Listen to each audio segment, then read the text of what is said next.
Bonjour et bienvenue sur Human First, le podcast business qui parle plus d'humains que de chiffres. À chaque épisode, je vous emmène à la rencontre de professionnels qui ont osé voir le monde du travail différemment. Comment ? En plaçant l'humain au cœur de ses priorités et de sa stratégie. Je suis Cécile Chaperon, entrepreneuse, RH, coach et militante pour un monde du travail plus épanouissant et plus responsabilisant. Et maintenant, place à notre invité du jour. Bonjour Lise-Marie. Bonjour Cécile. Je suis ravie de te retrouver aujourd'hui pour que tu nous parles de la façon dont on travaille chez FlexJob. Tout d'abord, est-ce que tu pourrais nous dire qui tu es ? C'est une grosse question.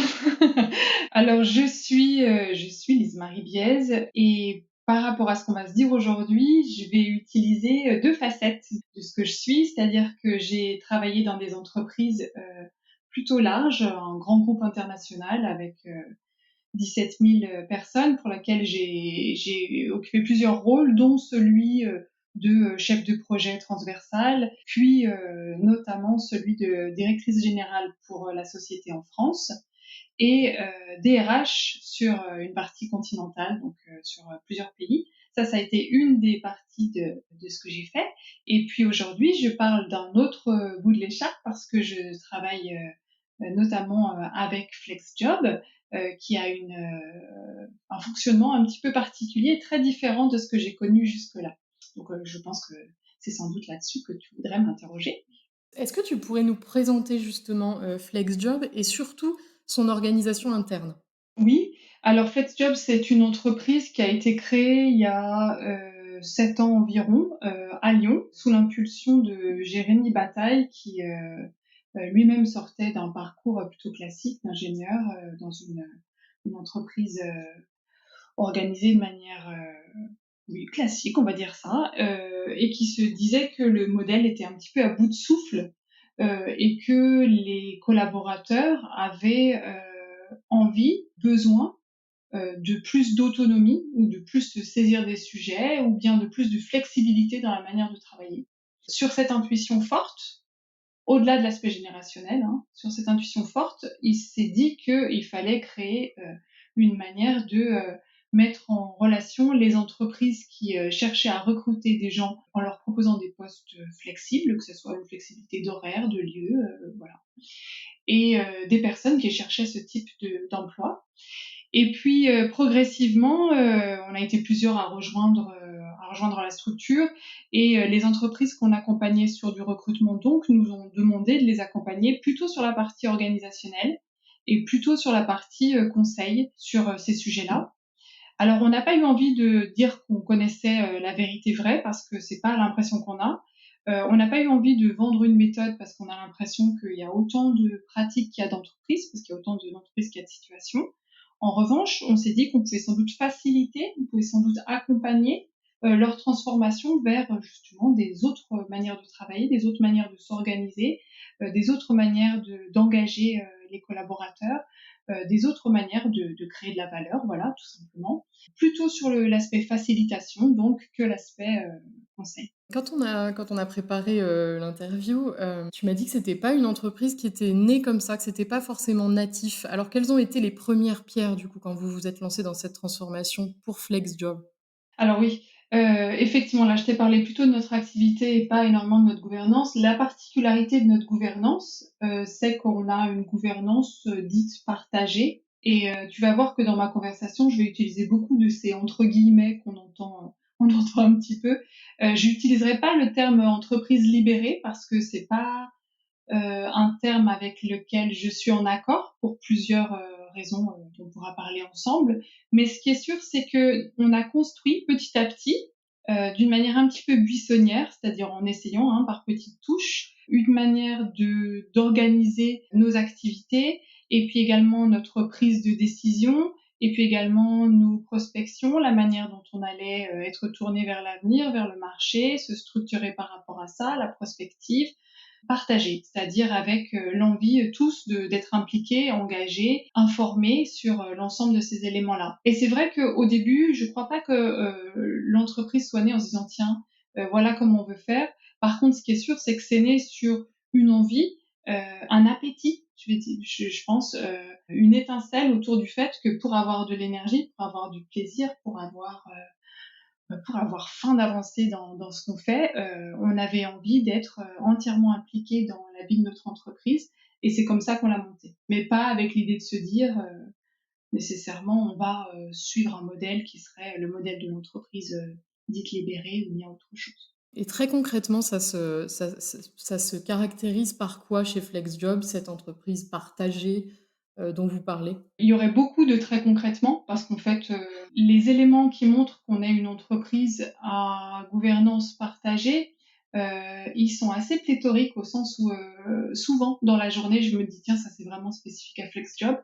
Je me le dis d'autant plus que moi je viens d'un univers différent où j'avais un positionnement, différent, et puis une répartition de l'autorité très différente, mais on va avoir des rituels réguliers avec des fonctions qui sont quand même bien définies.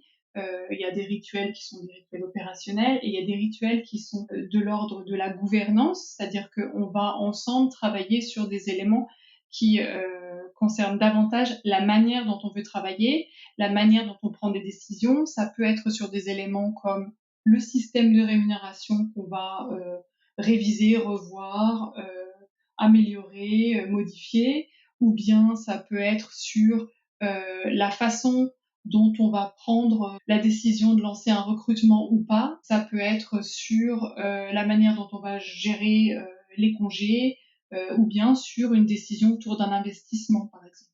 Donc, on a des réunions de gouvernance partagées où sont nécessairement présents l'ensemble des membres de l'entreprise, mais non seulement nécessairement présents, mais avec un poids et un rôle plus qu'un poids d'ailleurs, parce que c'est pas pesant, hein, égal entre les membres. Justement, tu parlais de répartition de l'autorité. Selon toi, ces réunions de gouvernance permettent on va dire, de faire autorité ou c'est une façon de manager selon toi? C'est intéressant ce que ce que tu me dis, Cécile, sur l'autorité. Je réfléchis en même temps que je t'écoute. J'aurais pas dit le terme autorité, tu vois. J'aurais dit le terme responsabilité dans ce cas-là. C'est-à-dire qu'on a des périmètres de responsabilité, on a des rôles, on a des redevabilités, des missions qui sont attendues de nous, soit des missions récurrentes, hein, alors vraiment sur le côté, il y a quelqu'un par exemple qui est davantage en charge que les autres de préparer l'ensemble des reportings financiers et de nous les présenter pour faciliter la compréhension pour tous. Ou bien il va y avoir des redevabilités en termes de projets, par exemple un gros investissement qu'on lance, une équipe projet sur le sujet, voilà, avec la particularité que ce sont des rôles tournants, c'est-à-dire que on peut avoir pendant une période un de ces rôles-là et puis ensuite ce sera peut-être tournant. Parfois ça va tourner parce qu'on a décidé que ce type de rôle-là ne pouvait pas être concentré sur la même personne pendant une période plus longue de une période qu'on aura décidé. Parfois, ça peut être parce qu'on fait des élections sans candidat, c'est-à-dire qu'ensemble, on propose la personne qui, dans l'entreprise, nous semble à ce moment-là la plus à même de, ou bien ça peut être sur la base du volontariat.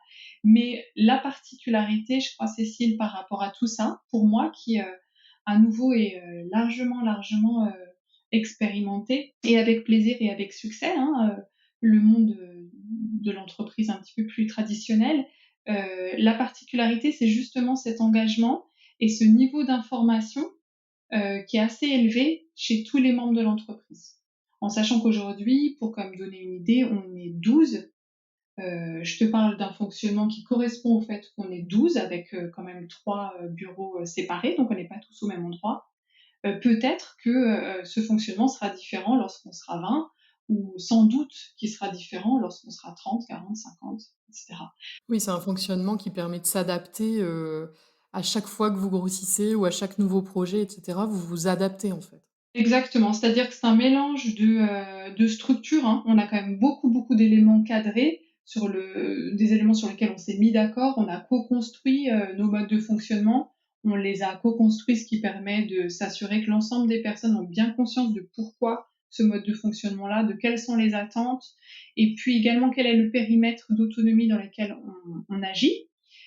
Mais en même temps, on est prêt à itérer très rapidement, c'est-à-dire qu'on sait que si l'un des éléments sur lesquels on s'est mis d'accord ne correspond pas ou ne correspond plus, eh bien, il faut le faire bouger. Et le fait d'avoir des gouvernances, je pense des réunions de gouvernance partagées et une responsabilité très partagée sur ce sujet, ça fait que chacun est très plein d'initiatives. Moi, je crois que l'une des différences majeures que je vois par rapport à ce fonctionnement-là et d'autres, c'est la prise d'initiative qui est presque un attendu de la part des collaborateurs. Et lorsqu'on recrute des gens, on a tendance à chercher ce type de comportement-là, ce type de signal, c'est-à-dire des gens qui sont prêts à prendre les choses en main eux-mêmes sans nécessairement attendre de l'entreprise que quelqu'un d'autre propose. Et pourtant, on parle vraiment beaucoup en ce moment de crise de sens, de désengagement, etc. Et quand on parle avec toi, on a l'impression que c'est pas du tout le cas chez vous. Ce serait quoi l'ingrédient majeur qui fait que ça marche chez vous et qu'on reste engagé quand on travaille chez vous? Alors je crois qu'on peut trouver du sens dans des entreprises qui ont une organisation très différente de la nôtre, hein. Moi je pense pas que ce type d'organisation soit le seul mode d'organisation qui fonctionne, ça c'est très important de se le dire. De la même manière que j'utilise pas le terme libéré comme je te disais parce que ça voudrait dire que les entreprises qui ne sont pas sous ce mode-là seraient pas libres et c'est pas le cas. C'est toujours difficile de mettre des mots parce qu'on a tendance à caricaturer un petit peu les choses dans le thème de l'entreprise dite libérée ou bien gouvernance partagée. Je trouve qu'on tombe vite dans la caricature. Au-delà de ça, par rapport à ce que tu dis, la notion d'engagement, je crois qu'elle vient du fait que on sent qu'on a les moyens d'agir, on sent qu'on a la possibilité, l'autorité, si tu dis ça tout à l'heure, l'autorité d'agir, c'est-à-dire on est tout à fait légitime. On a cette légitimité. Et la prise d'initiative est valorisée. Non seulement on est légitime, mais en plus on est valorisé dans nos prises d'initiative et nos propositions sur ce sujet. Et en plus de ça, le droit à l'erreur est évident. C'est-à-dire qu'il est tout à fait possible de se tromper, hein, on le sait tous, quel que soit le milieu. Parfois on prend une décision, elle nous semble éclairée, et puis on réalise que finalement c'était pas ce qui était le plus pertinent par rapport à un environnement qui est changeant, une situation qui est complexe. C'est pas quelque chose qui pose souci dans notre collectif. Ça ne veut pas dire qu'on n'est pas très exigeant en termes de qualité. Je crois qu'il y a une exigence de qualité qui est d'ailleurs encore plus grande, et sans doute ça va avec l'engagement. C'est-à-dire que puisque chacun est responsable de ce qui se passe, et chacun est responsable de la manière dont on construit, dont on continue à construire en permanence ce collectif et la manière dont il fonctionne, on est nécessairement engagé. C'est-à-dire que si on veut que quelque chose se passe, il faut être là. Et puis comme chacun est engagé, je crois que chacun encourage les autres à l'être également, parce que il faut suivre en gros ce collectif qui bouge, qui est en mouvement. Tu m'avais parlé de sécurité psychologique aussi que tu trouvais très forte chez FlexJob. Est-ce que tu peux nous en dire un petit peu plus? Alors ça va un petit peu avec le droit à l'erreur. L'expression droit à l'erreur, on la connaît bien, hein, c'est un élément dont on parle beaucoup. Et puis après, on a eu tendance à mettre dos à dos le fameux binôme confiance versus contrôle. La confiance n'exclut-elle pas le contrôle, etc. Moi, ça me lasse un petit peu ce genre de conversation. Après, je comprends que ce soit très structurant pour nous et je pense que ça mérite d'être abordé dans les entreprises, surtout lorsque on a des activités qui demandent un fort niveau de maîtrise et de contrôle. Ceci étant dit, la sécurité psychologique, je crois que c'est autre chose. Alors c'est un concept qui est très développé par Amy Edmondson, qui est une chercheuse en organisation américaine très inspirante selon moi. Et la sécurité psychologique, c'est ce qui fait que justement on se sent libre de prendre des initiatives et même on se sent encouragé et valorisé dans nos initiatives sans que la notion de crainte d'échec ou bien de crainte des conséquences d'un éventuel échec soit plus forte que, au contraire, le plaisir qu'on va avoir ou la volonté qu'on va avoir de prendre des initiatives, d'agir. Ça ne veut pas dire qu'il n'y a pas des moments où on peut être dans la crainte de ne pas réussir. Ce qui est sûr, c'est que cette crainte, elle est jamais supérieure à l'effet positif qu'on a d'essayer. Cette sécurité psychologique, est-ce que c'est une question d'état d'esprit ou est-ce que vous avez mis en place des choses concrètes qui amènent cette sécurité psychologique? Alors, je crois qu'on la renforce. Je crois qu'on renforce cette sécurité psychologique par autant d'aspects comportementaux cohérents. Ce qu'on cherche, c'est vraiment la cohérence par rapport à ce qu'on vise, tu vois. Si on se dit, OK, chez nous, on attend que les gens prennent des initiatives et puis qu'ils essayent des choses et qu'ils se fassent plaisir au travail et qui fassent des tâches qui leur donnent de l'énergie, parce qu'en fait, il s'agit surtout de ça, hein. On est vraiment sur une base de volontariat dans ce qu'on réalise, hein. On va se saisir de tel ou tel projet selon notre appétence, autant que sur notre compétence, par exemple. Pour valoriser ça, on fait très attention à ce que les comportements sont les bons. Je te donne un exemple ultra pratique. On communique beaucoup, jamais par mail par exemple, hein, on communique pas par mail entre nous, on communique beaucoup en messagerie instantanée sur Slack, qu'on a organisé et structuré selon le type de conversation qu'on va avoir, c'est-à-dire plus ou moins synchrone ou asynchrone. Mais lorsque quelqu'un ressent trop de déséquilibre par rapport soit à sa charge de travail actuelle, ce qui arrive régulièrement, ou bien soit par rapport à une mission qui lui semble quand même trop en dehors de sa zone de confort ou d'envie d'essai, ça pose absolument aucun problème de le dire. Et les comportements en face sont toujours qu'il y a toujours plusieurs personnes qui encouragent par rapport à ça, donnent des conseils, donnent de leur temps très librement et de manière complètement volontaire, ou bien même remplacent quelqu'un sur une mission ou sur un projet au pied levé. Et c'est pas un problème de notre côté, ça. Ça participe à ce côté sécurité psychologique. Ce qui participe aussi, sans doute, c'est qu'on réfléchit beaucoup à la manière dont on fonctionne les uns les autres, qu'on a conscience de notre diversité, qu'on a conscience de notre volonté de vouloir faire les choses ensemble, mais qu'on n'est pas pareil, qu'on fonctionne pas de la même manière.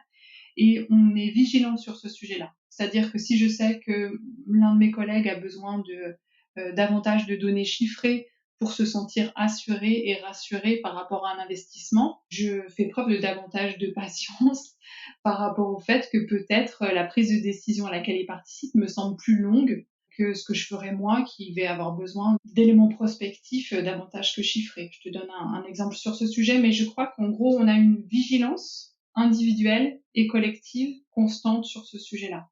Et on n'hésite pas à se faire du feedback positif, très souvent positif. Ça, c'est quelque chose qui m'a beaucoup surpris quand j'ai rejoint le collectif, où j'avais même tendance à trouver que c'était un peu trop au début.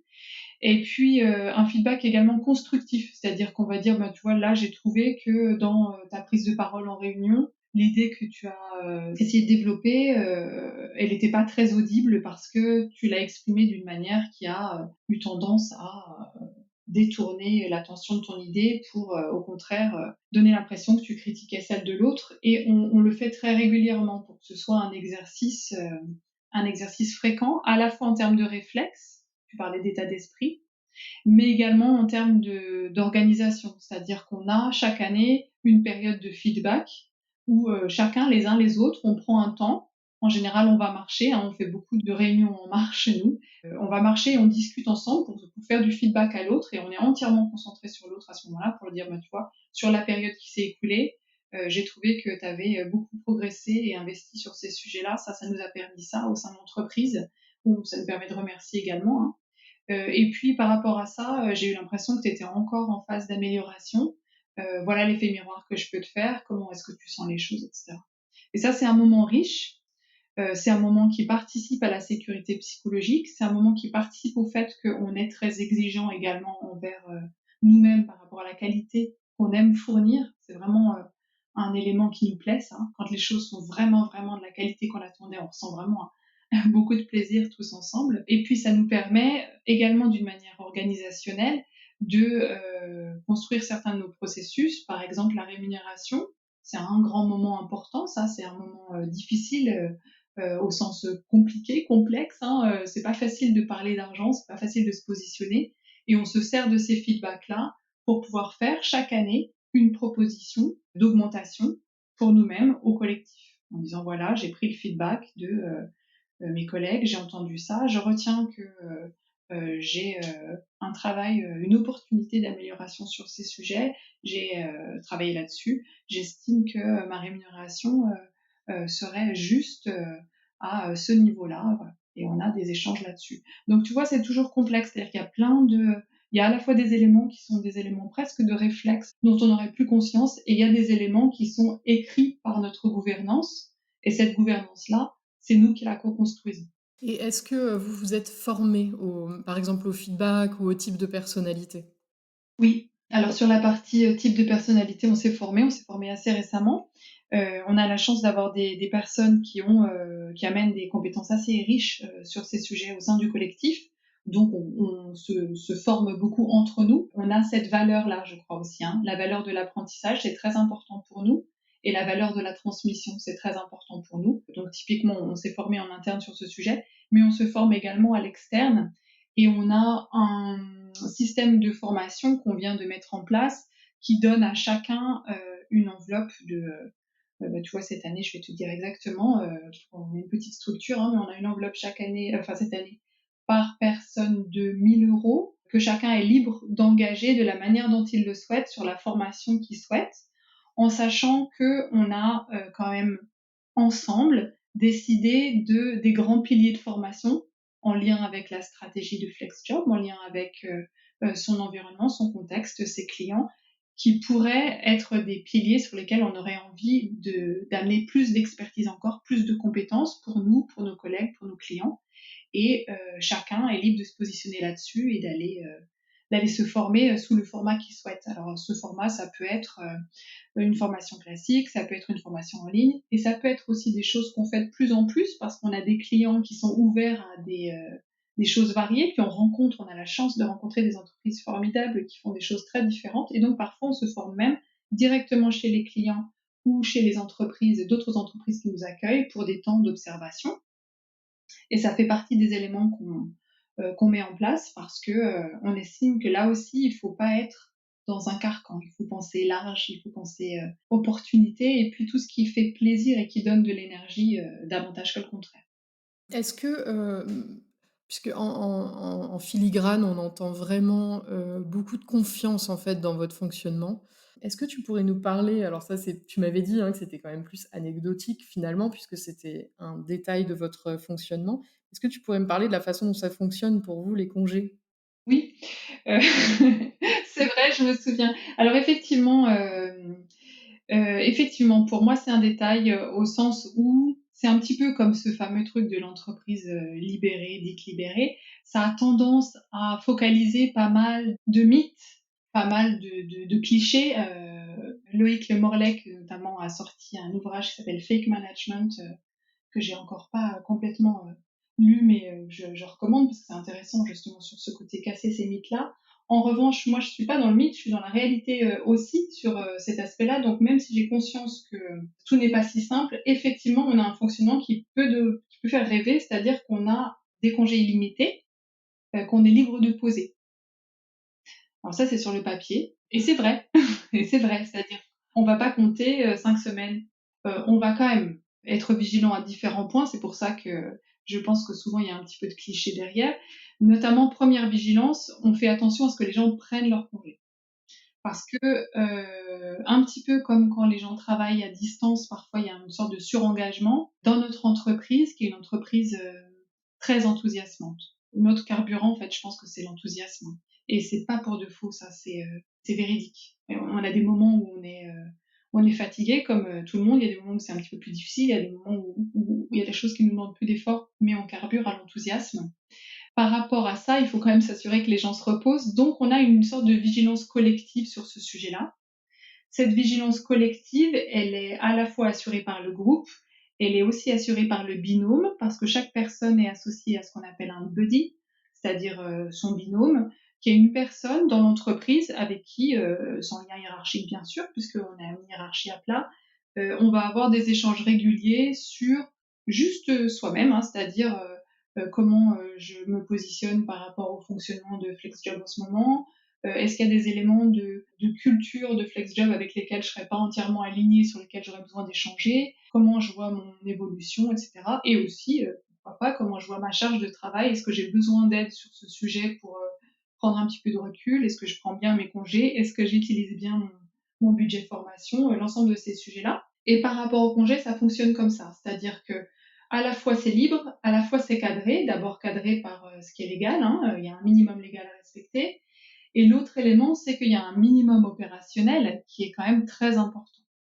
Et c'est ça qu'il faut avoir en tête, c'est-à-dire que c'est une entreprise, FlexJob. On a des clients, on a des projets, on a des contraintes, bien sûr. Ces congés, quand on les prend, on les pose, on en parle à nos collègues, on vérifie si c'est bien OK par rapport à la charge de l'équipe à ce moment-là. On évite les périodes où on est en charge maximale parce qu'on sait que notre absence aurait tendance à repousser la charge sur les autres. Et je crois que tout le monde reste raisonnable. Moi, c'est quelque chose que je regardais avec un petit peu de circonspection au début. J'ai jamais vu de dérapage sur ces sujets-là. En fait, ça me donne l'impression que dans votre gouvernance, il y a tout ce que vous avez mis en place fait qu'on se parle énormément. On est obligé, en fait, pour tous les sujets de venir le mettre sur le collectif et j'imagine que ça donne beaucoup du fait de se dire les choses et pas de non-dits et cetera, dans la relation.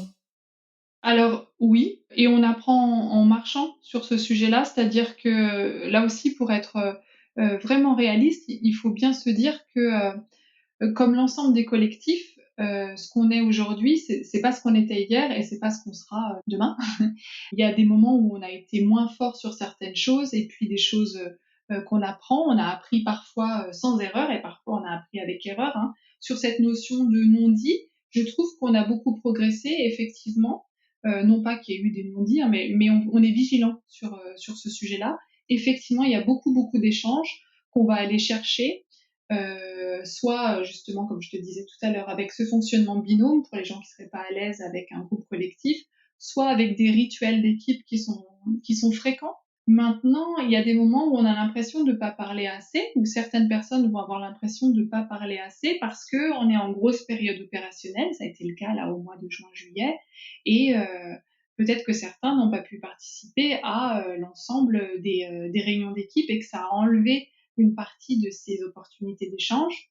Ou bien parce que maintenant on est scindé en 3 bureaux, eh bien, ça rend les choses plus compliquées là-dessus. Tu vois, on n'a pas de leçon à donner là-dessus. Ce qui est sûr, c'est qu'on est vigilant. On est vigilant sur le fait qu'effectivement, beaucoup de ce qu'on fait fonctionne sur l'échange. Et en même temps, on sait par moment qu'on n'a pas nécessairement le temps d'échanger et qu'il faut avancer et que c'est OK et qu'on se fait confiance sur ce sujet-là. Lorsque il y a un membre de l'équipe qui en ressent plus d'inconfort parce qu'il a l'impression, par exemple, qu'il y a une décision qui est en train de se prendre, que c'est un peu rapide, qu'il a besoin d'échanger sur le sujet, on n'hésite pas à le signaler, expliquer qu'on a besoin d'échanger là-dessus parce que peut-être on a besoin de mûrir l'idée davantage et on essaye de trouver le temps nécessaire pour avoir des échanges, soit en petits groupes, soit en binôme. Selon toi, ce serait quoi, le plus gros challenge, auquel FlexJob doit faire face sur ce sujet, en ce moment? Alors, la difficulté de la gouvernance partagée, selon moi, c'est que c'est un système qui n'en finit pas de se créer et c'est à la fois très positif, très itératif, très agile, en gros, si on voulait utiliser ces mots-là. C'est beaucoup plus facile d'être adapté, tu vois, à un changement du marché ou bien un changement de vie d'équipe ou bien des éléments de ce type-là. Et c'est une organisation apprenante, tu vois, qui apprend en permanence. Donc ça, c'est très bien. La difficulté, c'est que par moment, il faut arriver à trouver le bon équilibre entre on modifie en permanence pour améliorer, on itère, et les moments où il y a besoin de figer un petit peu sur un fonctionnement qui n'est pas parfait mais qui fait le job pour le moment, parce qu'on va avoir besoin de cette stabilité-là pour réorienter l'énergie qui était utilisée pour ce projet-là sur un autre élément, d'autant plus qu'on n'est pas un collectif énorme. Ça, c'est un des enjeux, trouver le bon équilibre entre avancer, être dynamique, prendre des décisions, le faire rapidement, et pourtant prendre le temps nécessaire pour répondre à cette valeur ou bien cette envie de gouvernance partagée. C'est-à-dire qu'il ne s'agit pas de faire en sorte que chacun prenne l'ensemble des décisions, parce que ça c'est impossible. Il ne s'agit pas de chercher le consensus, parce que ce serait pas du tout une bonne idée. Mais il s'agit de faire en sorte quand même que chacun soit bien toujours engagé et aligné, c'est-à-dire pas nécessairement d'accord, mais en ayant compris quand même pourquoi la décision est prise et en étant capable d'avancer avec. Ça demande quand même pas mal d'investissement en temps. Ça peut être frustrant parfois. Et moi, les moments où je me sens le plus tentée peut-être de revenir à un fonctionnement différent, c'est pas une tentation qui dure très longtemps, hein, mais le moment où je me questionne quand même, c'est ces moments-là. Je me dis tiens, là par exemple, si j'avais ma casquette de directrice générale, si j'avais ma casquette de senior manager comme je l'ai eu, ça irait plus vite et ça passerait après. On peut pas fonctionner comme ça. Alors ça, c'est un des éléments, cet équilibre-là. L'autre élément, c'est la croissance. Comme je le disais, on fonctionne pas aujourd'hui de la même manière qu'on fonctionnera demain. Il y a sans doute des gens qui ont travaillé avec FlexJob il y a 2 ans et qui reconnaîtraient peut-être pas énormément certains aspects de notre fonctionnement parce qu'on a beaucoup appris, beaucoup évolué. Moi, j'en suis très fière. Mais je pense qu'il y a également des façons de fonctionner aujourd'hui qui correspondent à notre taille et qui correspondront pas à notre taille demain. Ça m'appelle, comme mes collègues, à vigilance sur le sujet, c'est-à-dire qu'on sait qu'il y a des éléments sur lesquels on a beaucoup travaillé, on a l'impression d'avoir atteint une stabilité de fonctionnement et peut-être qu'il faudra faire évoluer ce fonctionnement-là. Par exemple, je te parlais de la rémunération tout à l'heure et du feedback. Les tours de rémunération qu'on a, c'est-à-dire le premier tour, on va aller demander du feedback. Le deuxième tour, on va faire notre proposition. Le troisième tour, les gens peuvent venir poser des questions en disant écoute, t'as proposé tant, ça me paraît beaucoup, je suis étonnée, etc. C'est quelque chose qui est consommateur de temps. C'est possible de le faire à 12 personnes. À mon avis, ce sera beaucoup plus complexe lorsqu'on sera 20 et il faudra à nouveau se réinventer. Et comme l'énergie, c'est quand même notre carburant, on sait par moment il peut y avoir des petites baisses d'énergie sur ce sujet-là. Donc moi, j'ai tendance à être vigilante là-dessus, sur le fait que, à la fois dans la prise de décision, ce sera parfois compliqué parce qu'on est en bureau dispatché, parce qu'on grandit, parce que parfois il faut aller vite, de toujours s'assurer qu'on a bien le niveau d'alignement exceptionnel qu'on a aujourd'hui, qui fait qu'on est tous très engagés, d'une part, et puis également le fait qu'il faudra quand même accompagner cette croissance avec un fonctionnement qui devra évoluer. C'est en même temps, ça demande plus de temps et en même temps, ça vous permet d'être hyper aligné. Donc c'est C'est trouver ça, c'est-à-dire l'équilibre entre tout ça. c'est vraiment, j'ai un collègue qui dit il faut prendre le temps d'aller vite et je pense que c'est quand même pas mal ça, c'est-à-dire qu'on prend beaucoup beaucoup de temps. Il y a des périodes, mais vraiment au début, moi j'étais très surprise de ça, impatiente d'aller plus vite, et je me suis rendu compte que j'avais pas entièrement raison.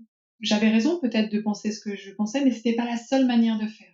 Et ça, je pense que ça a été ce que j'ai le plus désappris et appris, c'est-à-dire qu'il y a d'autres manières de faire. Et cette autre manière de faire, c'était justement de prendre beaucoup plus de temps sur la gouvernance, beaucoup plus de temps sur la préparation de certains éléments, des projets, sur les réunions collectives. En ce moment, on a un gros projet parce qu'on va changer de locaux et puis on va utiliser nos espaces de manière différente. Ça va être absolument fantastique. Mais on a énormément de points d'équipe sur le sujet. C'est très preneur de temps.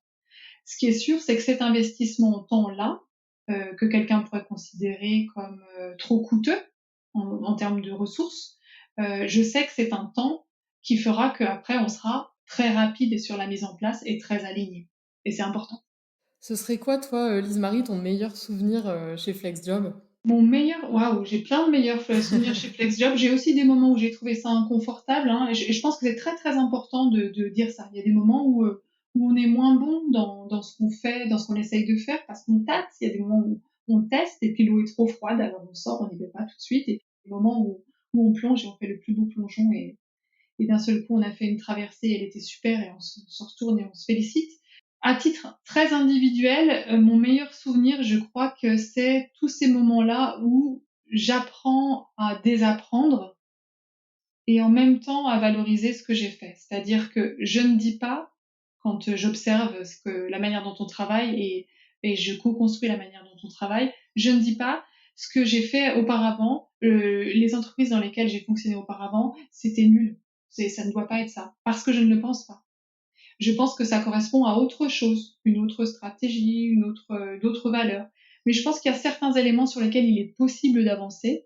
Et pour certains, c'était des éléments que j'avais déjà mis en place dans des entreprises très traditionnelles, hein, le côté participatif, j'étais déjà en travail sur ce sujet-là. La répartition des périmètres d'autorité, lorsque j'étais RH, j'étais déjà sur ce type de fonctionnement-là. En revanche, il y a des éléments sur lesquels je pensais que ça n'était pas envisageable. Et maintenant, c'est même pas un sujet. Je te parle d'horaire complètement libre. C'est pas un sujet pour travailler d'un endroit ou d'un autre. C'est pas un sujet. Les congés, c'est pas un sujet. Et je me dis peut-être que ça, il y a 4 ans, 5 ans, 6 ans, je voyais pas exactement les choses de ce type-là. Donc j'aime ce côté à la fois désapprendre et réapprendre, et j'aime la nuance. J'aime la nuance nouvelle que ça m'amène. Et le plus beau souvenir que j'ai, je crois, c'est l'enthousiasme partagé. Et c'est difficile de te donner un moment en particulier parce que c'est un enthousiasme qu'on vit au quotidien et ça, c'est une bouffée d'air. C'est une bouffée d'air frais. Ça demande beaucoup d'efforts. Hein. Par moment, je me dis que j'aimerais moins de collectif et aller plus vite seule. Et puis rapidement, je reviens à ce collectif parce que justement, ça me nourrit et que j'apprends et que je peux transmettre. Je crois que c'est ça. Je crois que c'est ça. Et puis le moment où j'ai eu le plaisir le plus intense, sans doute, c'est quand on a mis la dernière touche à des projets de transformation pour des entreprises qui avaient des projets très ambitieux, où un an avant, on se disait qu'il y avait quand même du pain sur la planche, et on a des gens qui reviennent vers nous en disant qu'ils ressemblent pas aujourd'hui à ce qu'ils étaient hier, et on parle d'entreprises qui sont des très grosses entreprises dont on n'imaginerait pas nécessairement qu'ils changent, avec des gens qui se saisissent davantage de leur profession, de ce temps de travail, qui les occupe tout le temps, auquel ils donnent davantage de sens, qui ont mis en place des éléments qu'on a emmenés en learning expédition chez d'autres confrères qui ont partagé ensemble. Et quand je vois que ça redonne de l'énergie à des gens qui étaient en perte d'énergie, eh ben, je me dis que franchement, ça valait le coup de se lever. Ouais, ça te donne de la fierté.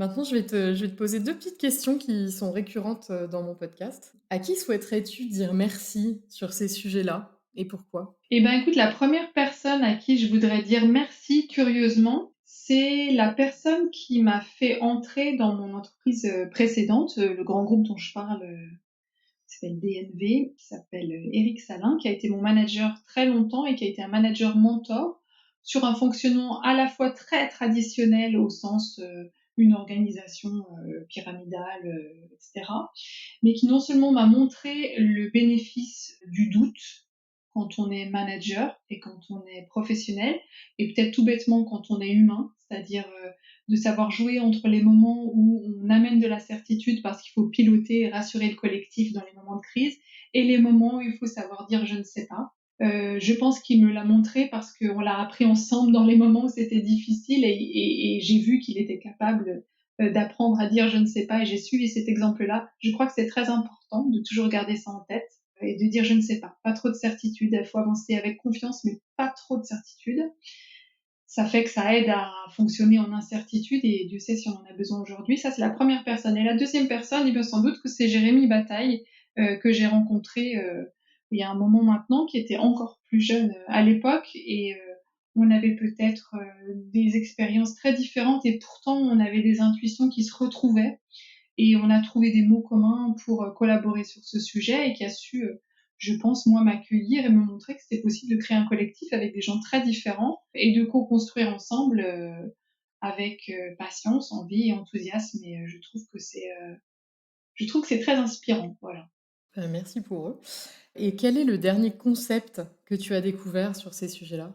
Ah, le dernier concept que j'ai découvert, on va dire plutôt le concept auquel je suis en train de réfléchir le plus là, avec quelqu'un qui m'inspire beaucoup aussi. Alors, bon, je vais pas citer son nom en entier parce que je sais pas si elle voudrait, mais je remercie beaucoup Elodie sur cette inspiration-là. Je crois que c'est le concept de cohérence. Je pense que c'est un petit peu le mot de l'année 2022, la cohérence et la pertinence. C'est-à-dire que est-ce que mon organisation est cohérente par rapport au comportement que je veux encourager dans mon entreprise? Si par exemple, je veux encourager l'autonomie, est-ce que la manière dont je suis structurée, la manière dont les managers prennent des décisions, reportent ces décisions auprès de leurs équipes, est-ce que c'est pas contradictoire? Est-ce qu'il n'y a pas des éléments sur lesquels je peux mettre en cohérence organisation et stratégie, ou bien organisation et comportement, ou bien stratégie et comportement? Et je travaille avec une entreprise que j'aime beaucoup depuis 3 ans sur ces sujets-là. Ce ne sont pas des sujets simples, mais c'est très inspirant. Donc j'aime beaucoup cette réflexion-là. C'est la deuxième fois que je dis inspirant, tu vois, je me sens inspirée. Très inspirée.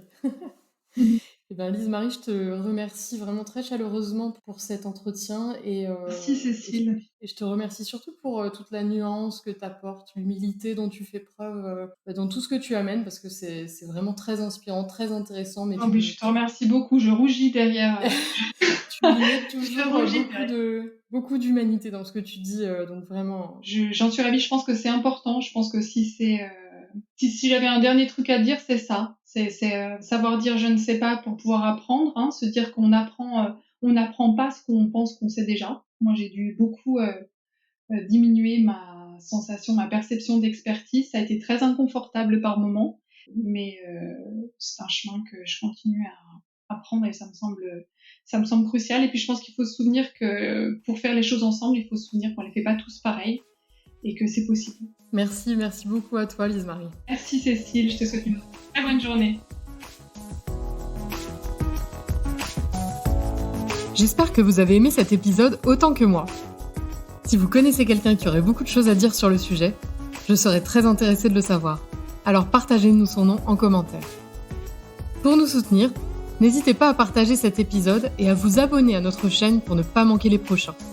Et si l'envie de nous mettre plein d'étoiles et un commentaire vous prenez, n'hésitez surtout pas. À bientôt!